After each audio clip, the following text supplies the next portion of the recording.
here's what I will tell you. This is where the systematic racism comes into play. Not being called the N-word, but literal systematic racism.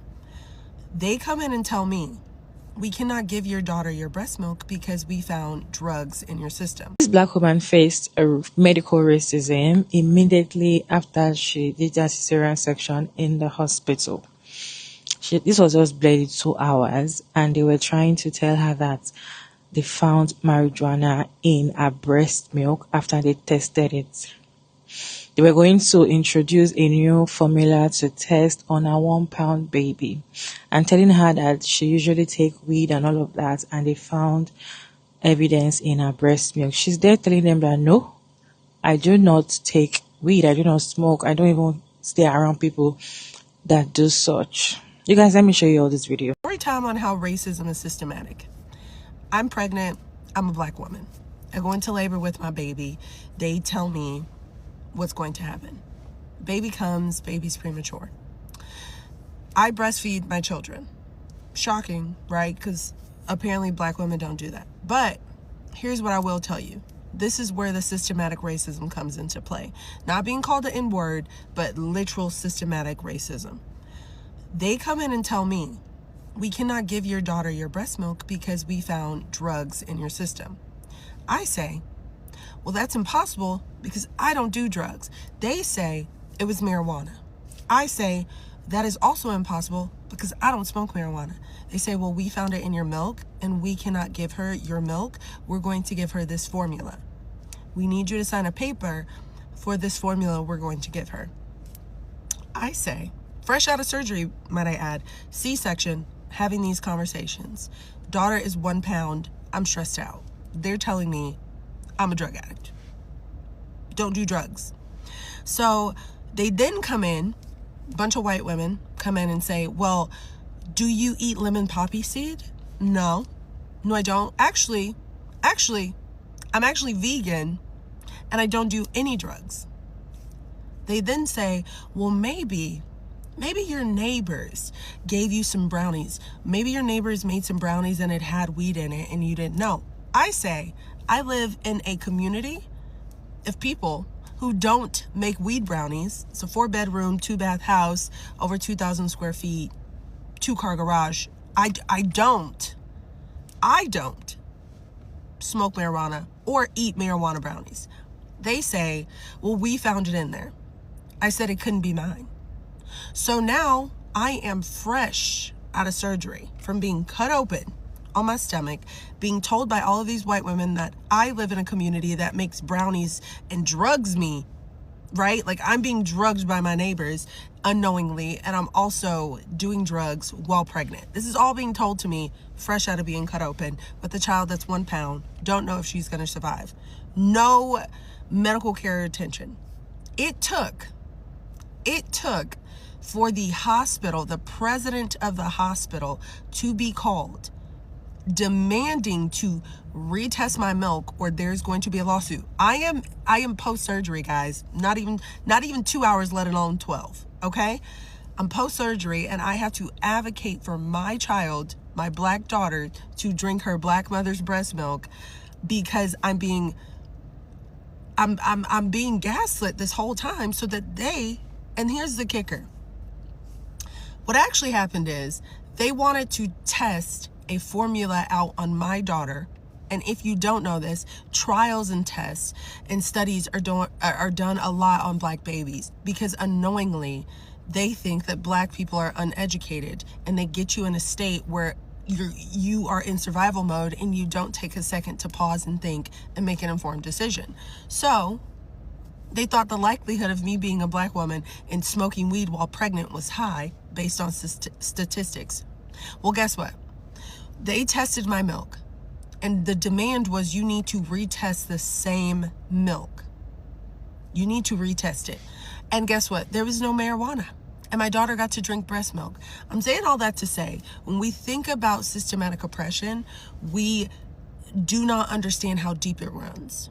We do not understand that there is a literal attack on a black woman, especially when she's in medical care. So I don't want to hear all of this talking. And this is why I'm very loud when I say lower your tone. I'm not talking about you denying me or calling me the N word. I'm saying that you are actively sit in a system that works against my people.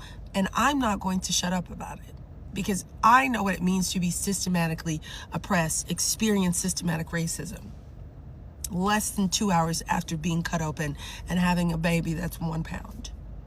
I know that. And I have stories like that for days. So all of this yapping about it was old, slavery was this. Slavery is not the only issue that Black Americans went through in this country.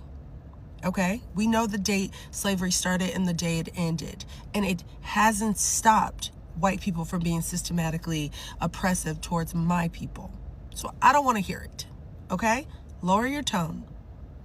I'm always going to be nervous when Caucasians are afoot. That's just me. I have a podcast, so if you like that story, make sure you go click the link in my bio and check it out. I'm talking to you. I'm talking to me too. Spotify, Apple, Google, Danielle to you, everywhere you could think of, okay? The way they are asking her the question, especially knowing that she just came out of the surgery, barely 2 hours. Clearly, she's on medication. They know that she'll be so tired and she might, I feel like by then they must have pumped her with painkillers and all of that. And they were expecting her to be like, you know what, just do your thing. I just want to rest. So far, my baby is fine. Just do your thing. But I'm so glad that she stood her ground and let them know that, no, I do not take this thing. And no, I am not going to allow you to give my child any formula to test. What is your take on this video? I have an interesting reaction on this video. I'd like to know what you think down in the comment section while I watch stitches together, and I'll see you guys at the end of the videos. Do you know, my biggest fear in this life as a Black woman is having a child in a hospital. Because why did I just watch a video of a woman who was literally like 2 hours after giving birth, she had a C-section, and the hospital tested her milk to see if she could give it to her baby, and they told her that she had marijuana in her milk. And she was like, I don't smoke, so there's no way I had marijuana in my milk. They're like, oh, you've got marijuana in your milk, so we can't give your baby this milk. So what we'll do is we'll give her this formula. We just need you to sign off this note and we'll give her formula. Thank God she's like educated and she locked in. She's like, no, I don't smoke marijuana. There's no marijuana in my milk. Test it again. They were like, no, there's marijuana in your milk. And then they were like, did you eat poppy seeds by any chance? Because poppy seeds can actually give false positives. She was like, no, I have not. They're like, have you had brownies? Have you done this? Blah, blah, blah. And she was like, no, I don't do drugs. There's no way that is in my system. Please check it again. The nurses in the hospital kept fighting with her until like the top person in the hospital was like, test the milk again, and don't test new milk, test that same milk. They tested it again and came back negative for anything. Then she found out that the note that she wanted the hospital wanted her to sign, it was for a formula that they wanted to test on her baby. New formula that they wanted to test on her baby. I'm sorry? Yeah, no, I'm not having a child in this life. Well, that's impossible because I don't do drugs. They say it was marijuana. So this hospital tried to coerce this woman into giving her daughter formula, and they did that by attempting to falsify drug tests on her milk, saying that they showed up positive with certain substances, and she advocated for herself and her daughter. They redid it, and surprise, surprise, it was negative on the same milk. Yes, of course. My thing is, I don't think that this is a coincidence when you look at the fact that formula increases SIDS rates. When you look at the population that SIDS affects the most, I personally don't think any of that is a coincidence. And you might want to call me a conspiracy theorist or whatever, but as somebody who I'm like, I feel like we've seen enough even this month on TikTok about Black women's experience, especially with labor, delivery, postpartum, to say that that's not a coincidence. Me personally, I don't know. They come in and tell me, we cannot give your daughter your breast milk because we found drugs in your system. I say, well, that's impossible because I don't do drugs. They say it was marijuana. I say that is also impossible because I don't smoke marijuana. They say, well, we found it in your milk and we cannot give her your milk. We're going to give her this formula.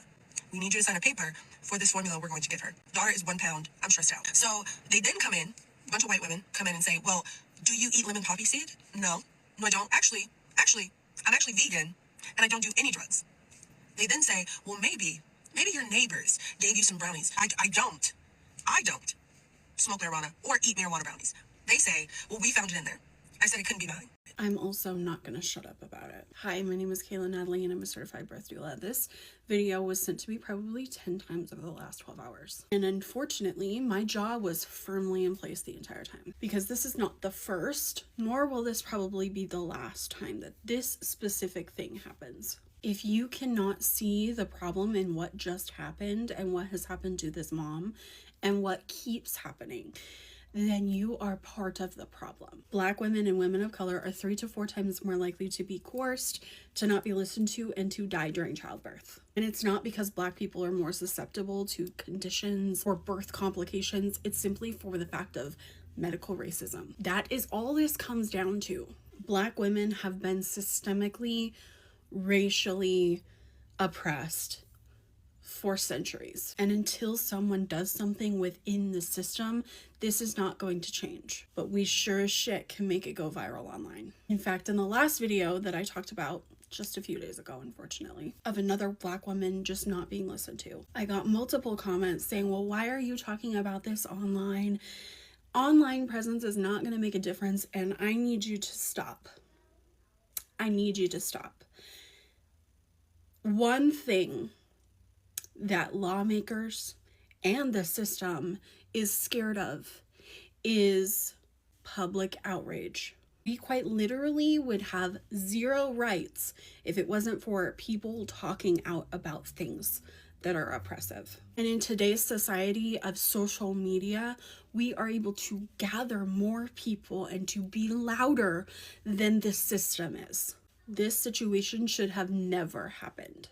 And yet it continues to happen. And the only reason we know about these things is because of social media. If social media did not exist, the vast majority of people would have no idea that this is happening, because they live in their own little world, in their own little privilege. Me as a white person, I have privilege.